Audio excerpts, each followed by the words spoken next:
கல்யாணம் ஆகி 5 வருஷம் குழந்தை இல்லாமல் கஷ்டப்பட்ட எனக்கு துணையாக இருந்தது கடவுள் மட்டும்தாங்க. நான் நம்பினதும் கடவுளை மட்டும்தான். எல்லா வருஷமும் கிருஷ்ண ஜெயந்திக்கு நானும் என் ஹஸ்பண்டும் சேர்ந்து விரதம் இருந்து சாமிக்கு வந்து படைப்போம். 3 வருஷம் தொடர்ந்து அந்த மாதிரி பண்ணேன். 4வது வருஷம் புரட்டாசி மாதம் சனிக்கிழமை எனக்கு ஒரு அழகான ஆண் குழந்தை பிறந்தது. பார்க்க அப்படியே கிருஷ்ணர் மாதிரியே இருப்பான்.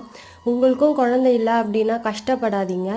கடவுளை நம்புங்க. கடவுள் நம்பிக்கை இருக்கிறவங்களா இருந்தால் கடவுளை நம்புங்க. உங்களுக்கு உடம்புல என்ன பிரச்சனைன்னு சொல்லி பேசிக்காக ஒரு டெஸ்ட் எடுத்துகிட்டு அதுக்கான மாத்திரை மருந்து எல்லாமே நம்பிக்கையோடு சாப்பிடுங்க.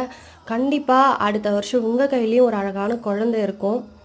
நான் மகாராஷ்டிராவில் இருந்தேன். அங்கே எனக்கு என்ன கிடைக்குமோ அதை வச்சு தான் சாமிக்கு படைப்பேன். எனக்கு வாழை இலை கிடைக்காது, அதனால் பூசணி இலை வச்சு சாமிக்கு படைப்பேன். சில நேரம் எந்த இலையுமே கிடைக்கலனா தட்டிலேயே வச்சு படைப்பேன். என்னால் எப்படி படைக்க முடியுமோ அதை நான் வந்து கடவுளுக்கு வந்து நெய்வேத்தியமாக கொடுப்பேன்.